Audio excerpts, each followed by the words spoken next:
Hey, thanks for doing this, Dan. It's nice to talk to you again. I think the last time we spoke was out in Covington when we were at the show that Poe and everybody put on. That was wonderful. Yeah, it was. That was a good show. It was. It was great to see you. So, I'm just going to ask you a few questions about your time with Rogers, and feel free to talk about whatever you want to talk about. Does that sound good? Okay. All right. So I guess we'll start right at the beginning. So what year did you start at the Covington factory? I started in 1963. 1963. And how did you get the job? Do you remember how you got the job? Was it like an ad or was it word of mouth? Do you remember how you got the job? That was a friend of mine got it for me. So were they looking for people to kind of fill roles, or was it just a buddy was like, you need a job? The guy that hired me, I knew him, and they just said go out there and put in an application, they'd hire me. Right on. So that's the way I went. Excellent. So was there really that family type atmosphere that we hear about over at the factory? Talk about that. Oh yeah, they was all like family because most of them were related one way or another. I was probably one of the most one of them wasn't really close to anybody in there. Yeah, a lot of people were actually literally related, huh? Yeah, most of them were related. Now the ones on the assembly bench that I worked with, sometimes they were not related to anybody, and you don't hear their names or see their names anywhere. Some of them. Carl Ashman was on the assembly bench all the time. Darrell Chenoweth, he was on the assembly bench all the time. You don't see their name and hear their name. I don't know why Jerry didn't put their names on the list. Wow, you don't hear those names. Could you say those names again? Darrell Chenoweth. Okay.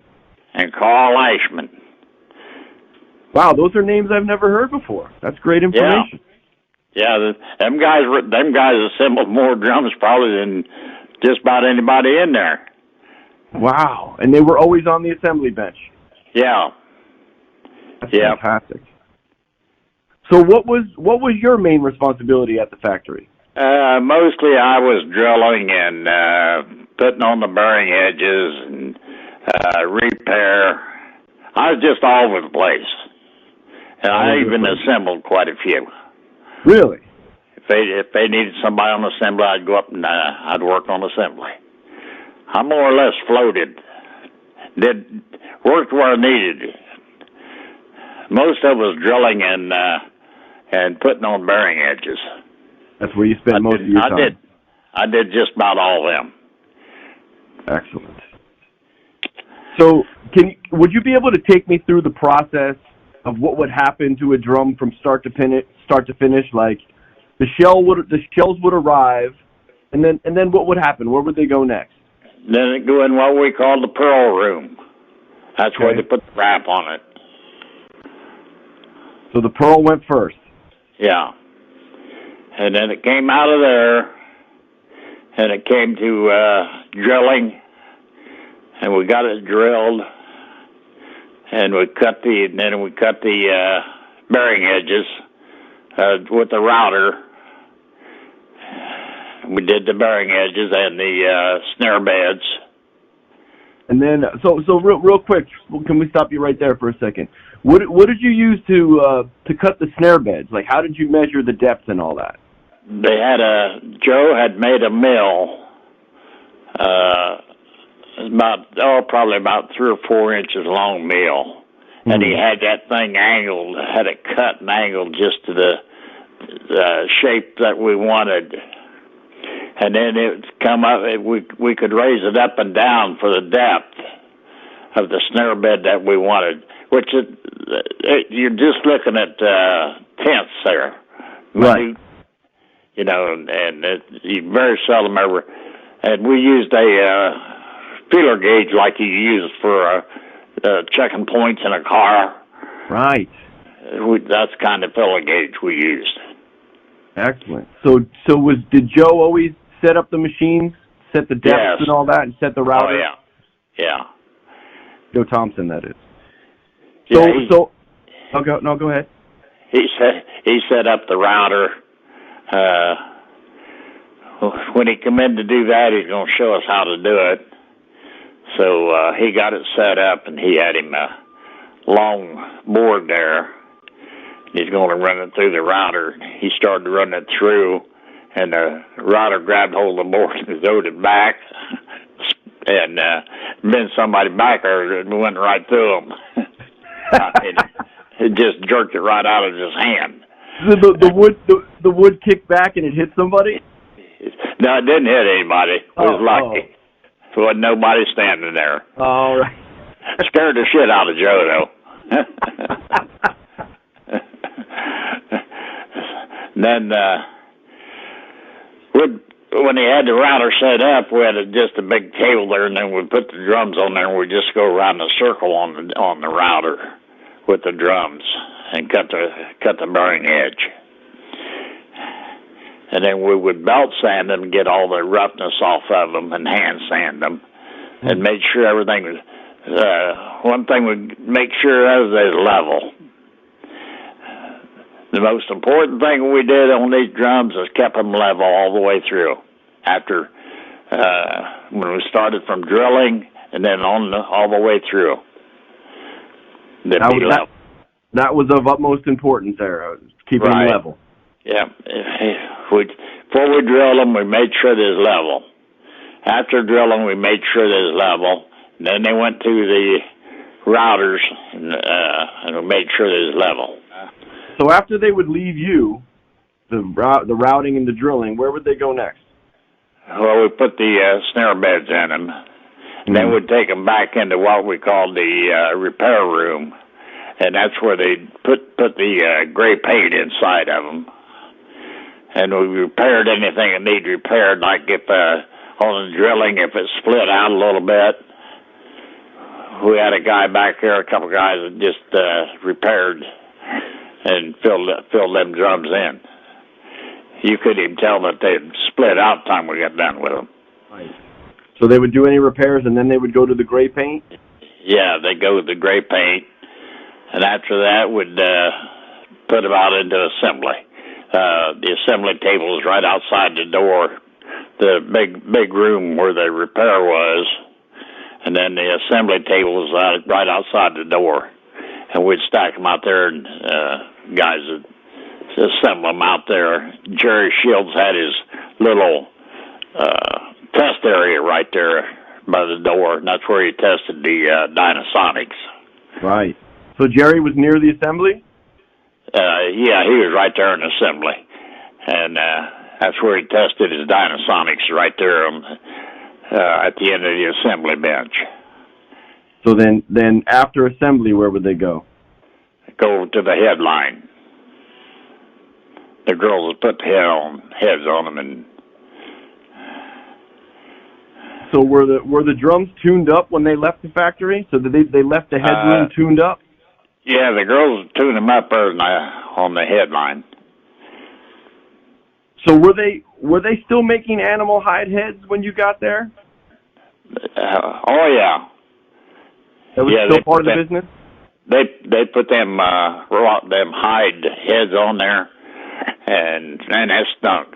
Had that glue then that shit they put on there. I mean, it smelled when they did it.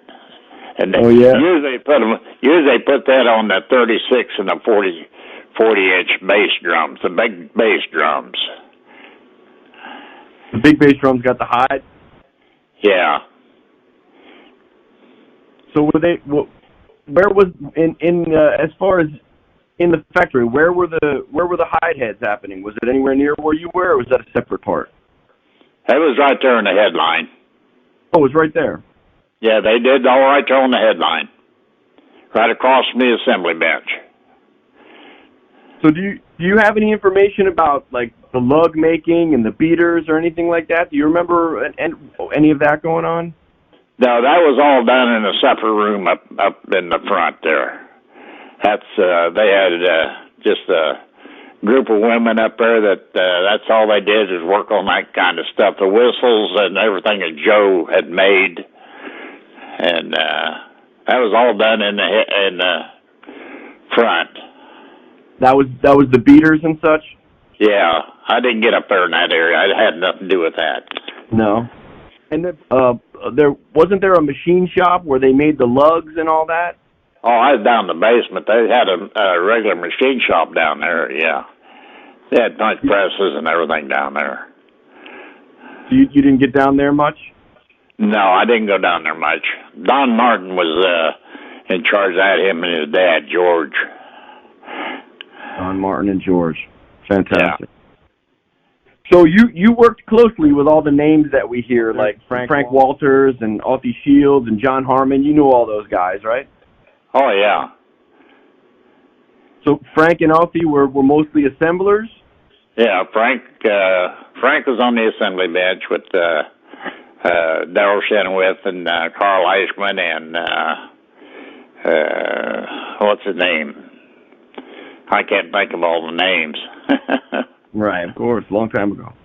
And then there's people floated in and out off the assembly bench. Not too many, but sometimes. But Carl and Darrell were the two main assemblers. So I think we had spoken a while back, and we were talking about John Harmon, and you said early on he was in assembly, but later I think you said he went and he ran the Pearl Room. Was that right? Am I correct? Yeah. Yeah, John went back to the Pearl Room. He took care of it. So everyone sort of worked in all departments, right? It was kind of like wherever you were needed, because I know I see some initials on tags, like Esther Martin, who I know wasn't primarily an assembler, correct? No, Esther Martin worked up in with the women up there in front. She may have worked earlier out there and before I got there, worked in assembly, but not after I got there. Right. But would it be pretty common for people to come into departments that got busy and to help out and stuff like that? Very seldom did anybody go on the assembly bench. Ah. The guys that was on there, they pretty well handled it. I'd go on there once in a while, just fill in and help maybe do a set of drums, like Louis Belson's drums at 18 set. I assembled most of them. You assembled Louis' drums? Yeah. Louis drums and Buddy Rich's. Wow. So you specifically remember doing that? Was it kind of a big thing? Like, would you guys know that, hey, these drums are going to Louis Belson? No, it's just another thing to us. We do as an 18 set for Louis Belson, but to us it's just another set of drums. Right. That, because we handled them all the same. Yep. We didn't care whether it's for Louis Belson or the guy next door. He got just as good a treatment as Louis Belson got. That's wonderful, man. I love hearing that. So were you close with Jerry Shields back then? Were you guys buddies? Oh yeah. Yeah, me and him stood around all the time. I'd stand there and talk to him quite a bit and watch him do the drums. So where was his station in relation to where you were most of the time? Like, how close was the drilling station to where Jerry was? Well, it was out in the other room. It was quite a ways from Jerry. But like I said, I was a rover. I moved around quite a bit all day long. And then when I become a foreman, I didn't have any particular station. I was just all over the place. Right. So did you work pretty closely with Joe Thompson? Was he in the factory quite a bit? Not too often. He'd come through once in a while if he had something that he wanted to do special or something. He would come through. Sometimes we'd go over. Me and Bob Curtin would go over to his shop because we'd be checking on something for engineering, for Bob to put a dimension or something on the prints. And we'd go over there maybe and talk to Joe about it. Gotcha. But Joe kind of trained you on the router and stuff like that, though? Yeah, right. Router and the snare beds. So and they had all the fixtures for the drills and everything. Hmm. I can't remember all that stuff, what we used, but that's been 50 years ago. Of course. Did you ever have any interaction with Ben Strauss, or was he mostly over at the corporate office? I never dealt with Ben. No. I know we've spoken about this, but could you tell about when Bob Kirtner and Harold Stein were brought in? They were brought in when let's see, I forget what year it was. Probably 1964. They was brought in and they was going to be brought in just as draftsmen to put everything on paper. There was no dimensions or nothing on any of these drums, to say if you sent one to a machine shop or a part to a machine shop, they didn't have no prints or nothing to send. So that's what Bob and Harold was doing.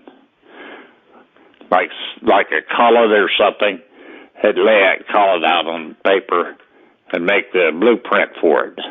Right. So you're basically saying they drafted the schematics of where the plates would go on the bass drum, so to speak. Right. So before that, there was no schematic? You guys were pretty much eyeing it up and just drilling them where you thought they should go? Well, we had I forget how we did that, but we knew what to do. Of course. So they came along and they created the schematics. Yeah.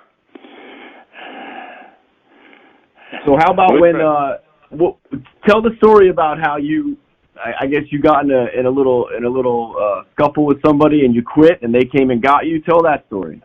Oh, that was Frank Seth. He was the plant manager, and me and him got into it on a Saturday. I think it was something about Saturday, and I wasn't supposed to be working anyway. And I had something to do, and I told him I was going to leave. And he tried to give me a rough time about it. And I just told him to stick to the job. That's when I left. And I went to work for an insulation company. I was insulating houses down in Dayton, around Vandalia. And then I lived in West Milton. And Bob and, Harold Stein had become plant manager by then. They got rid of Frank Seth, made Harold Stein the plant manager. Bob was his second in command. And they come down to my place one Saturday and knocked on the door. And I said, what are you guys doing down here? Harold says, you're coming to work Monday. I said, I'm coming to work where Monday? He said, at Rogers Drums. He said, you'll be the foreman. And that's how I got the foreman's job. Right on. So you quit and then you got a promotion. Yeah. So then you were no longer drilling and stuff. You were a foreman. Right. And I stayed. I was the foreman until, when we went to Dayton, I ran, took over the shipping and receiving mostly down there. The guy that was there, he quit and went to a different trucking company, and they didn't have anybody for shipping and receiving, so I had to go back and take that over. And so I run shipping and receiving out of Dayton there for quite a while, plus the warehouse, tried to run the warehouse too. And Harold Stein, I think Harold ran the assembly at that time, was pretty well in charge of it. And it was just a little bit, this when we first went down there, and it was a little bit out of control. Yeah. Until we got, everything set up and going. Right. With assembly and all that. I want to get into Dayton in a second, but let me back up real quick, back to Covington, because I forgot to ask you. Do you ever recall seeing anything but gray interiors go out? Were they ever using the speckled Zolatone at all in Covington, or you remember only gray? On the interiors. The bass drums and the tom-toms and those drums is all gray. Yep. Once in a while they'd get a special order and Marvin would have to do something back there in the paint shop. Like you mean like the clear? They would do the clear interior sometimes? But it was always gray out of Covington. Right. He took care of that, any special stuff in the paint shop. Right. I'm actually going to be, I'm trying to hook up, speaking with Marvin pretty soon, so I'll ask him all those questions. When CBS purchased, I'm sorry, go ahead. This guy was, amazing to sit and watch him paint. Who's that, Marvin? Yeah. I used to stand and watch him paint all the time, how he did that. I spoke to him in Covington, and he was running me through some of his process. It was pretty amazing to hear. Yeah, right. Yeah. So when CBS purchased Rogers, were you guys promised that nothing would change and they were going to keep everything the same? Do you remember anything? Oh, yeah. Yeah. Everything's going to stay in Covington. Nobody's going to go anywhere. Hell, it wasn't no time at all. We was moving. And then going to go to Dayton, stay in Dayton. And even when CBS bought it, they knew they was going to move it to Fullerton. Because they had bought Fullerton. They had bought Fender guitar already. Right. And they already had that building out there in Fender guitar. So me and Harold Stein, we was flying from Dayton to Fullerton to set up the factory out there. Really? That was pretty early? They had already had plans to go to Fullerton when they moved to Dayton? Oh, CBS? Yeah. Yeah, they knew they was going to move it to Fullerton when they bought it. I'm pretty sure because. So why do you think they moved assembly to Dayton? What is your theory on that? Why do you think they even went there? I don't know. Just get out of Covington, I think, to get it away from the. They didn't want the people. Just like out there in California. Mm-hmm. When we got to California, they didn't. I wasn't really a foreman out there. I was more of a consultant. They wanted to put their own people in. Right. And really, they was really glad when me and Harold Stein, when we quit, they was glad we quit because they was going to get rid of us anyway, I think. Because they was the only one that they kept out there was Don Martin, and he was in the machine shop. And I'm not sure about Joyce. I think she might have retired. I don't think so, though. Who is this, Joyce? Can you say what was her last name? Bayshore. Joyce Bayshore, correct. Okay. Yeah. I don't know whether she retired from there or not. So did you notice a difference when production left Covington as far as the family atmosphere that existed? You know, do you think it affected the product? Oh yeah. People didn't know how to do things the way they should have been done. I wasn't even in around assembly after Dayton. In Dayton, I went through assembly, and that was about it.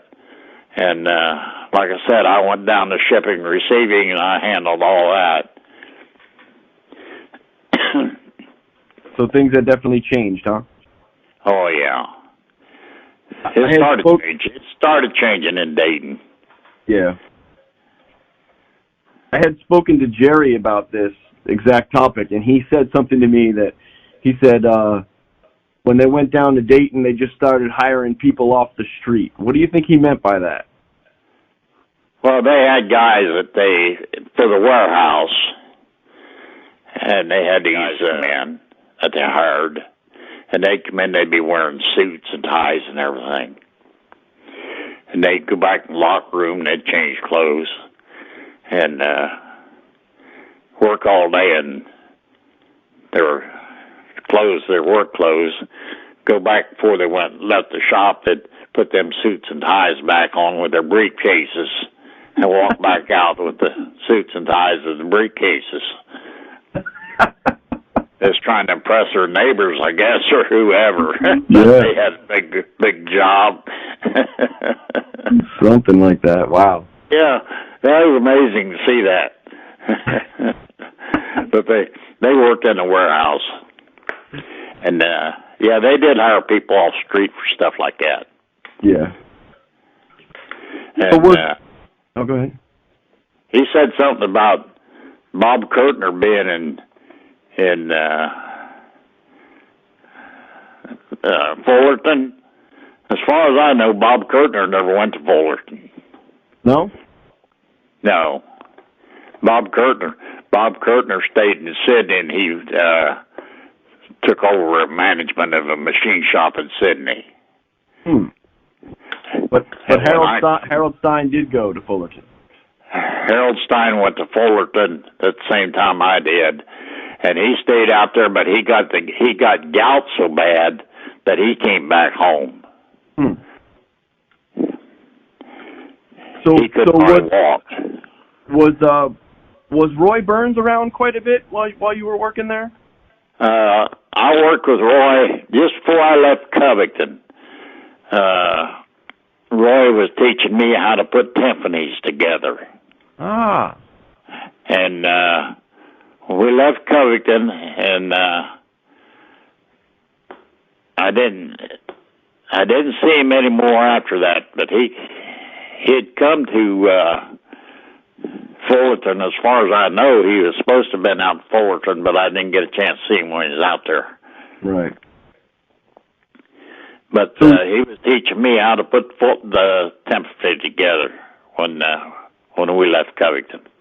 And I never did know whether they sold any timpanis or whether they ever got on the market or not, because when I left Fullerton, I was teaching a consultant how to put them together. Mm-hmm. Whether they ever got on the market or not, I don't know. I think Post said they did, but I'm not sure. Yeah, I've seen them in the catalogs, the AccuSonic, I believe they called them. So you had moved out to didn't you move out to California? Did what? You moved out to Fullerton? You went and lived there for a while? Yeah, I was in Fullerton for a year. And then what, you just got fed up with it and came home? And when I was out there, I was supposed to have been in charge of assembly, but I was a consultant. They had hired two consultants for Rogers drums to see what they could change or what they were going to do. And I was working with the one boy. I think his name was Rob Roy or Roy, something like that. I'm not sure what it was for sure. Anyway, I worked with him, and they called me and Harold up to the office, and when we walked in there, they had this guy behind the desk from CBS out of New York, and he looked like he was maybe in charge of the mafia or something. And so we talked to him for a little bit, and he really didn't say nothing. He just asked us some questions, and we answered him, and we went back to work. That's the last we ever seen of them people from CBS. And then we had these two consultants, and Harold was supposed to be the plant manager. So, did you ever think way back then that someone like me would be calling you up and asking you questions about all this stuff, and we'd have a drum show and all that? Did you ever think any of that would be going on? No, I didn't. I didn't get back involved in it until Jerry called me one time when I lived down there in Houston. Jerry called me, and I talked to him, and then I went down and met with him, and me and him got together, and that's how I got back into being involved with it. That's great, man. Well, we appreciate you and appreciate you sharing all this information that you have from back then. You're one of our only direct links to the building of the drums that we all love. So we really appreciate you, man, and we nothing but respect for you, Dan. I appreciate your time today. Well, my nephew really enjoyed being there and meeting you guys. Yeah, I enjoyed meeting him as well. Wonderful guy. Yeah. His dad was a good drummer. Oh yeah, well, who was his dad? Wilbur Cool. He played for Joe and Biddy Etter. He was their drummer. Really? Yeah. Fantastic. Yeah, they played the local bars around there and nightclubs and things. And then all the lodges. They had quite a band at that time. Excellent. Did he play Rogers drums? Oh, yeah. I would assume everybody from the area did, I'm sure. Yeah. Well, before he died, I made him a set of Rogers drums. Really? Yeah.